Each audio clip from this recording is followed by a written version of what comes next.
Hello, everyone, and welcome to the first episode of the brand new Felix Pate music podcast with me, your host, Felix Pate.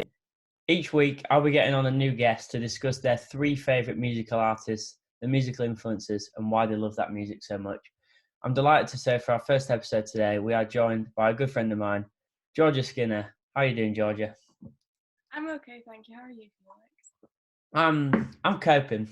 Lockdown's got me writing a lot of songs. Oh, gosh. But Georgia, you're a very talented musician yourself as well. Thank you. Very good singer. We've sung against each other a few times in the past. It's 1-1 at the minute, though. Yeah, but you won more recently, so that counts. We still have another battle, though, best of 3. Yeah, we actually had quite a few of our musical adventures taken away from us thanks to coronavirus. We had S-Fest, which was a concert at school we were going to be doing, where I was playing guitar for Georgia. What were we doing? 500 Miles by the Proclaimers. Yeah, and Two then Cinema Club. And Arctic Monkeys, all classic bands. And we were meant to be going to see Sam Fender in Manchester the weekend before the lockdown got announced, but unfortunately that didn't happen. Hopefully that gets rescheduled.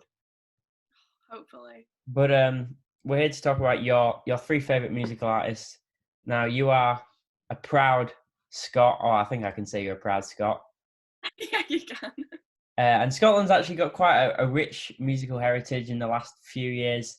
The Proclaimers, Wet Wet Wet are a band I like, and then more recently, Lewis Capaldi, Jerry Cinnamon. But the band we're here to talk about today, a band that I haven't listened to a lot, I'll be honest. A band called Biffy Clyro. So what first got you into listening to Biffy Clyro? Well, my dad had so their old music was kind of rock pop, and my dad really liked the rock side of their music. So he would always listen to it when I was like 12. And then they released their newer albums, like the included songs like Many of Horror and stuff like that. And once I heard that type of music, which was rock and pop, not like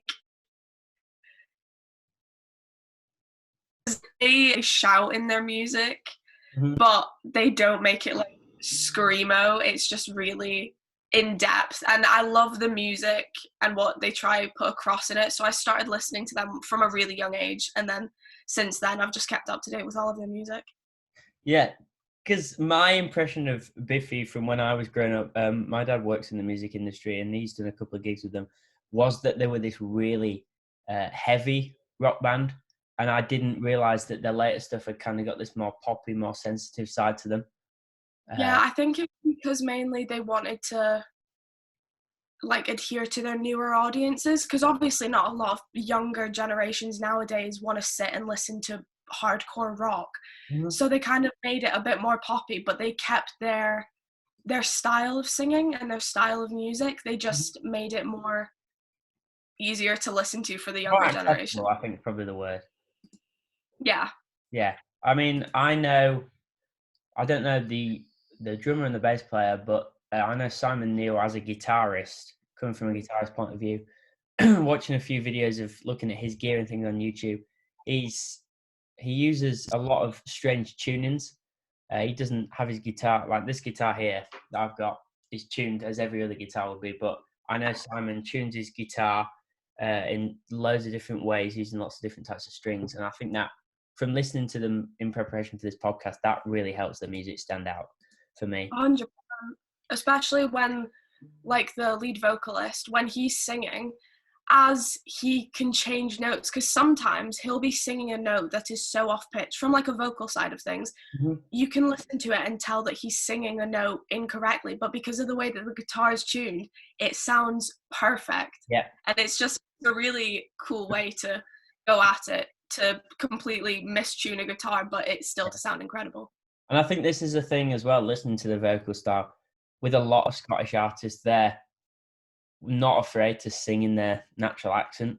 Like a lot of English singers try and sing in a kind of Americanish accent, but when you hear a Scottish singer, you can instantly tell. The Proclaimers are probably the biggest example of that. When I sing 500 Miles, I find it so hard not to sing it in a Scottish accent. Same with Belter by Jerry Cinnamon as well, because Oh, you can't sing Belter without a Scottish so accent. indelibly linked to the culture and the nature of the song that you feel 100%. obliged to sing it in a Scottish accent to me. Exactly, because it's all the uses of like the T's and the R's. Like every Scottish singer, if you listen to it properly, they will overpronounce their R's so much. Yeah. And but at the same time, it enhances the music and it makes the music so much more entertaining to sing and listen to. Absolutely. So you got into Biffy when you say we were about 12. What are your highlights from the Biffy Clyro discography?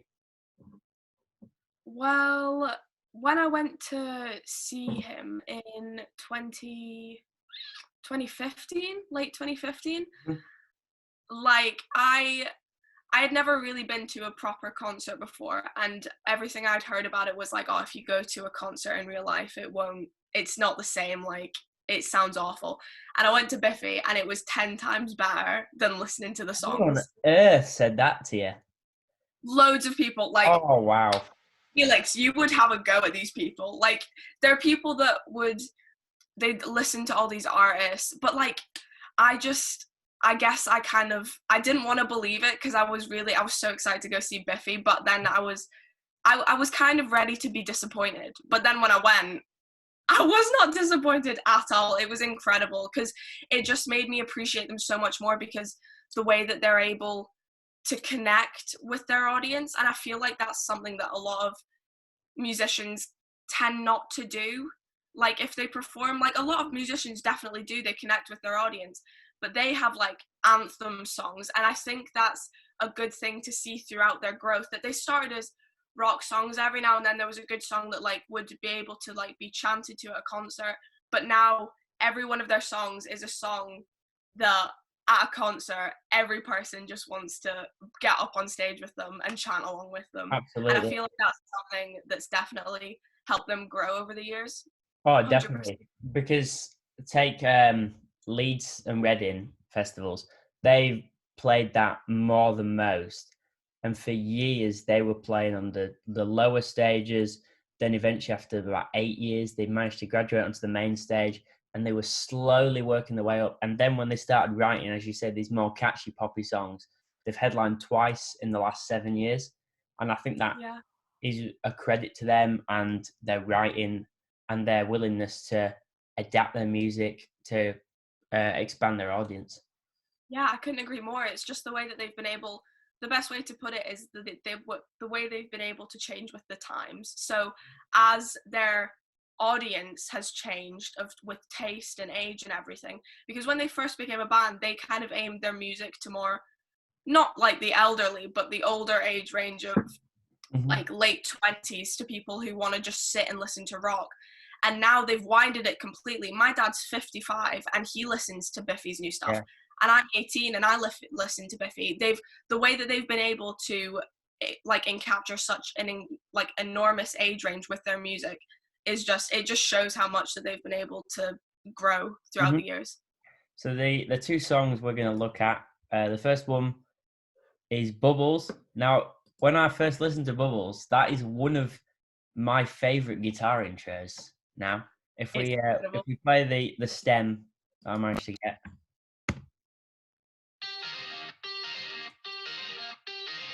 Just that little riff, it draws you in straight away. And then it does go into quite a simple chord progression.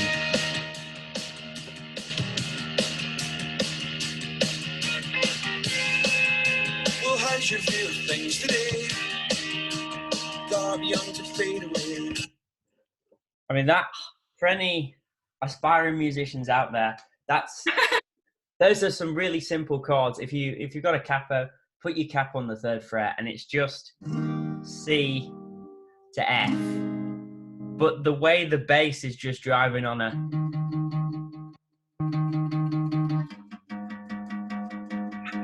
it really, and with the drums as well, it really propels the song forward. And then when Simon's vocals come in, it's that Scottish accent straight away. It's almost a croon, and I think that's become quite common in a lot of modern rock music. Alex Turner from the Arctic Monkeys has started doing it. A couple of other people, where instead of shouting and belting, they've got this almost croon that harks back to the 50s and 60s with their voice. 100%. I think that's the thing that they tried to hold back on, because as you progress further into that song or any of their music, you'll find that they do start, well, majority of their songs, some of them jump straight into rock, so they still keep that essence.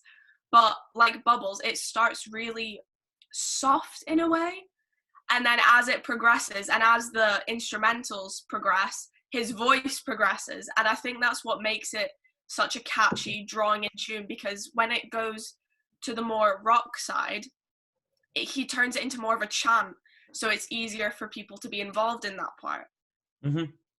And the other song we're going to look at is Many of Horror, which, like most people who probably haven't listened much to Biffy Clyro, is the one song they'll know. This is the one song I knew before I started listening to them a lot for this podcast. If we take out the vocals actually and just listen to the instrumental, it's just such a delicate guitar.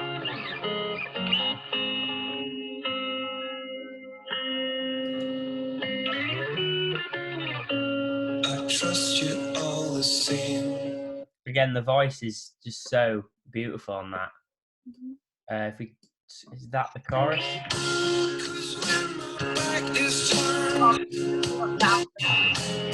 What was that? Sorry. Just a little bit after this. Yeah.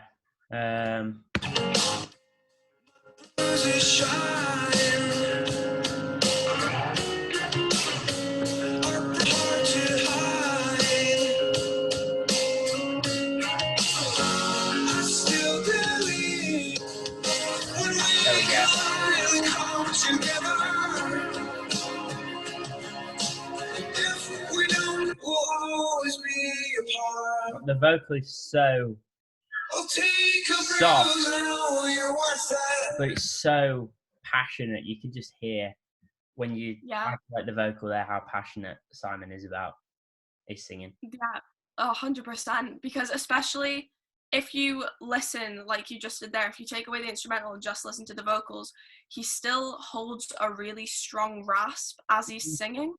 So it still has like it shows, as you said, like it shows the passion and the feeling he has towards the song, because it's not just a standard head voice. It's like he's showing the passion he has, and he's still keeping a little bit of his what he and the whole band of Biffy have been known for, the whole raspy rock tone. He's still keeping that as part of even their softer music. Definitely.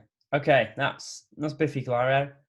Let's move on to your next choice, which is another former Leeds Festival co-headline band from America. Probably the only band that can pull off a decent cover of Bohemian Rhapsody. It is Panic at the Disco. When did you first start listening to Panic? I can't remember when I didn't listen to Panic. I obviously haven't listened to them my whole life, but I cannot remember when I did not listen to Panic, because Panic has literally just been that rock band for me that if I'm bored and I'm trying to think of a song to listen to, I'll stick Panic on. You go-to band, yeah, okay, I get that. Literally. I mean, they've been around for a long time now, kind of 2004, 5. They came onto the scene as part of that. I think they were unfairly tagged as emo rock at first with bands like Fall Out Boy.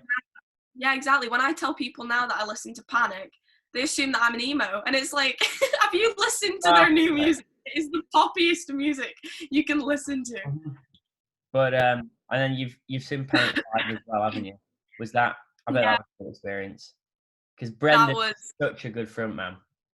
It was it was just such an incredible experience. The way that, because he just traveled around the whole stadium in so many different ways that he got everyone involved, and it was like, I'm pretty sure it's the only concert I've been to where everyone in the crowd knew every word to every single song. It was one of those like incredible experiences.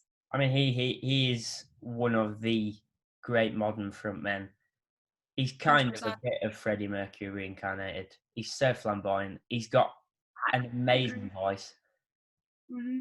I mean, my favourite Panic at the Disco song isn't even one of theirs. It's the cover they did of The Greatest Show, from The Greatest Show. That is an incredible cover. And if you watch the YouTube audio of that and you read the comments, it's everyone just saying, no one can top Hugh Jackman. And then Brendan just says, hold my beer. Because he takes that song to another level.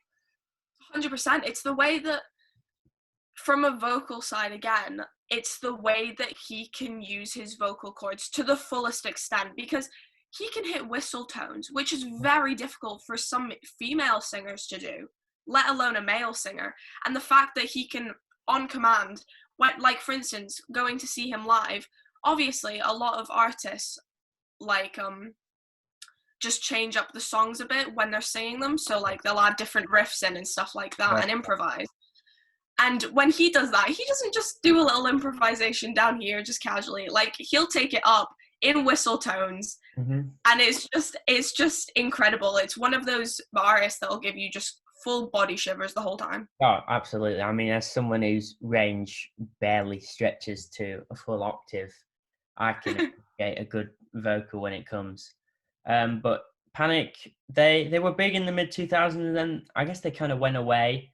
And then obviously 2018 brought them back with a bang with the album that contained High Hopes. Was it called High Hopes, the album as well? It's called Say. It's got the song called Say Amen. It's called the Say Amen album. Yeah. So that was kind of the album that brought them back, that got them to co-headline at Leeds with Kendrick Lamar in 2018. And they've stayed relevant since then. The cover of Bohemian Rhapsody went viral, and that is phenomenal. Incredible. But the two songs we've got, their first big hit, I suppose, I Write Sins. And again, it's another intro that I absolutely love. Yep. With it's just that little pluck guitar. It's so simple. If we mute the vocals. Well, imagine as I'm pacing the pews in a church corridor, and I can't help but to hear, no, I can't help but to hear an exchanging of words. What a beautiful way. Even just those little whispers in the background. Like, from a production standpoint, that's genius, just to put those little I love yous in the back. And then when it kicks into the chorus. Wedding, what a beautiful bride is a whore. I sign in with the haven't people ever heard of. Closing the damn door. I mean, that is the quintessential way that 2000s rock songs used to lead into the chorus. You'd have that little build, then that complete dropout, all the instruments go, bang, into the chorus. Fall Out Boy do it, Panic do it, plenty of other bands do it, and it's just a great way to bring in the chorus from a songwriter's perspective. I've not quite mastered it. I've tried it on a couple of occasions, but we'll get there. But no, that's a really strong song for me. 100%. That's probably my favorite Panic song, just because the way that Panic is probably one of my favorite bands because of this reason, and it's because they somehow managed to fit so many genres of music into one song. Oh, absolutely. And that is like, it's so like complex and difficult when you think about it, but if you fully go through their songs and look how they have like operatics and literally like so many different genres in a singular song, and so many styles of instruments and just all of that like musical side of things, like it's just incredible. Well, the way they incorporate strings and brass into their music is really good, and that is very profound on the other Panic at the Disco song we've got here, the ubiquitous song that you couldn't get away from in 2018.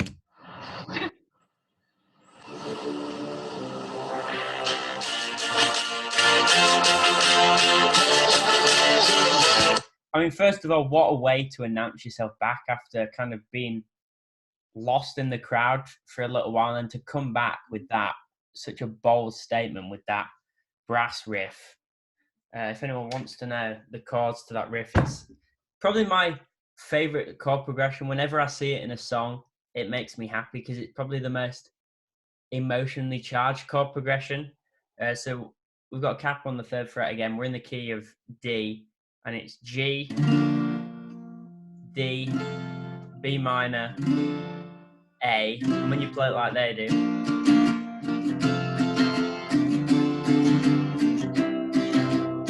it's just my favorite chord progression. But it's in so many songs. I use it in a lot of my songs, kind of as a bit of a link section to kind of get people hyped for the chorus. It's the chords, the way they work together are beautiful, and that riff kind of repeats around the whole song. But that actually had in 2018, out of all the Billboard top 5 songs, had the most chords in it, I believe. I think it has about 10 chords because you got the little bit in the middle, the Mama said, don't give up, it's a little complicated. Outside up, no more love. Especially that G minor chord there is to lead you back into the chorus. It's great songwriting. And again, Brendan's vocals, if we listen to them.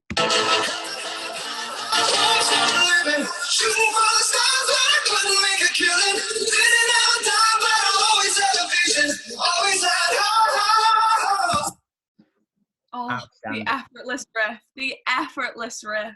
Mm-hmm.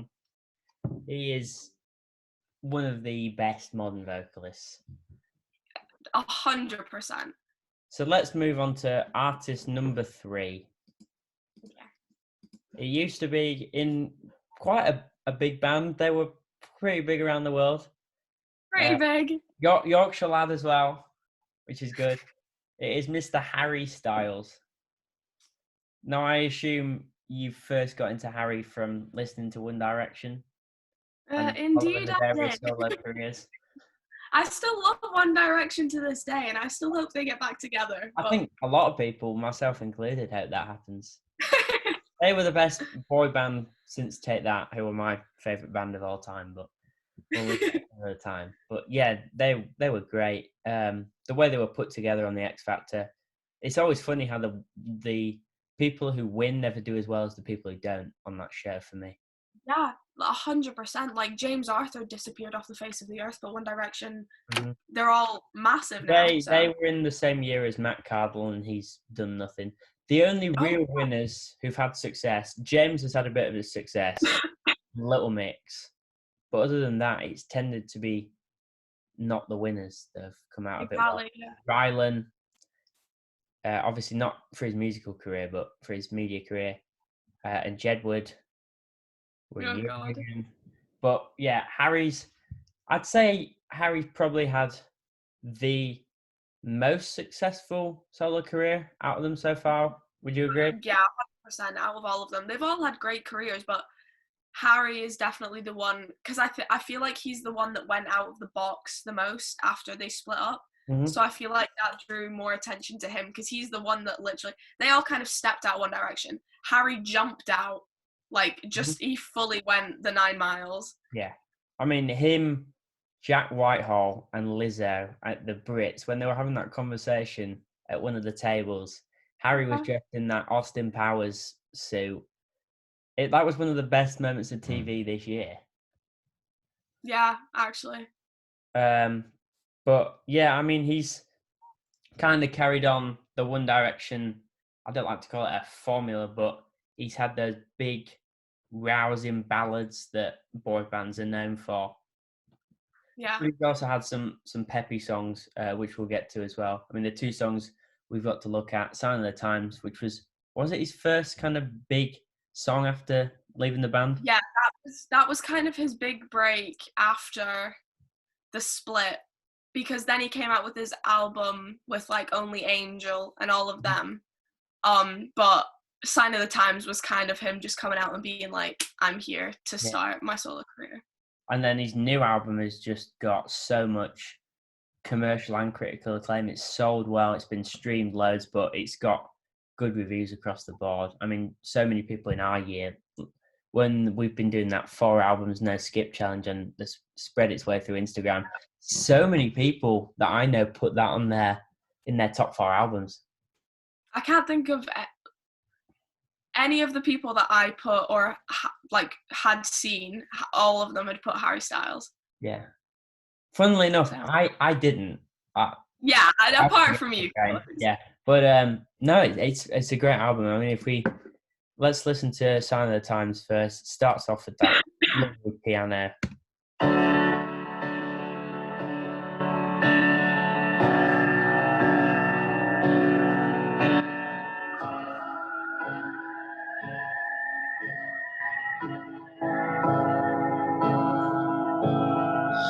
Just stop your crying, it's a sign of the times.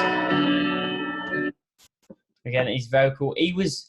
For me, he was always the strongest vocalist in One Direction. When you heard him sing, you could easily tell in a 1D song, oh, that's Harry's bit. 100%. Whereas with the others, it was sometimes trickier to tell who was singing which line, but as soon as Harry came in, you knew, oh, that's Harry.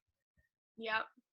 But he's just got such a, it's not even necessarily a unique voice. He just knows how to use his vocals well. I mean, if we look at that song again, make sure you've got a capo for this episode because the capo's on the 3rd fret the whole way through. But this one, start off with a D, go to a B minor, and then 2 bars of A. And it's that the whole way through. And I think that's a feature of a lot of his songs is that he picks a chord progression and it doesn't change the whole way through. And that allows you to focus on the voice and the lyrics rather than the shifting of the chords. I think that is it's a fine line when you're writing songs, repeating a chord progression the whole way through or mixing it up and trying not to distract the listener. And it's a balance you've got to go on a song by song basis to work out. But yeah, that's the thing of the artists really that we've spoken about. It's the simplicity of the instrumentals that really make the vocals stand out and all the little extras. And that's the same with Adore You as well. If we have a quick listen to that. All my stems. I love that intro as well.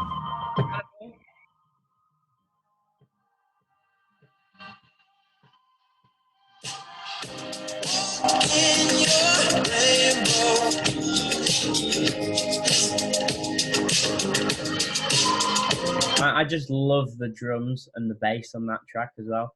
And then when the little guitar comes, you've got this little break as well here. It's so lost inside your eyes. Believe it. You don't have to say it. And then that guitar comes in. It's so well produced. I know he said in an interview that he listened to a lot of Peter Gabriel when he was making this record. And Peter Gabriel's someone I listened to.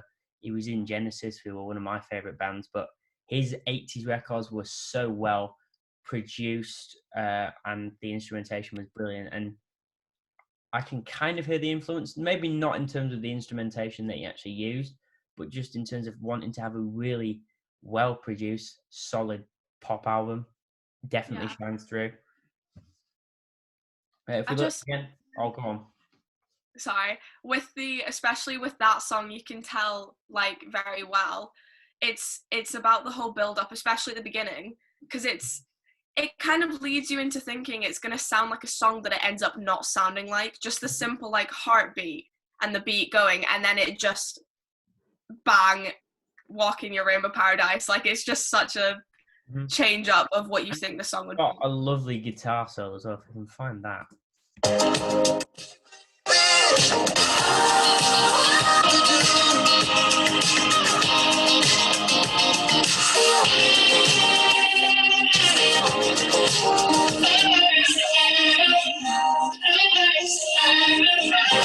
Which is something not a lot of pop songs can say they have these days, is a well-crafted guitar solo.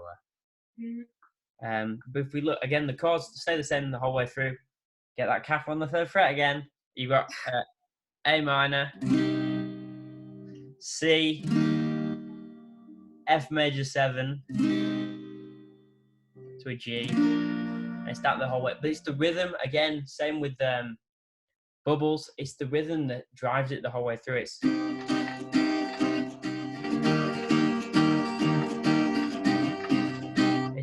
the drums as well drive that whole song.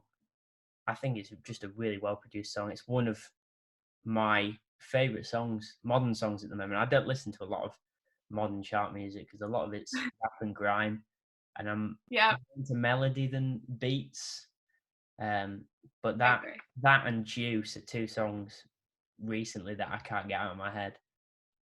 Yeah. But no. Harry Styles' cover of Juice was incredible. Oh yeah. And then Lizzo, Lizzo covered one of his songs as well, didn't she? Yeah. I can't remember which. But have you seen the video where Lizzo's actually performing Juice and she brings Harry out to do it with her? Yes, I've seen that. And have you seen when Stormzy's doing Vossi Bop and Harry joins in?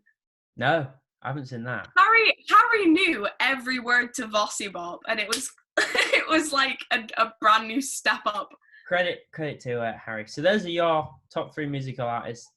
This is, of course, the Felix Pate music podcast, sponsored by My Guitar Picks. If you'd like one, comment below for a chance to win it.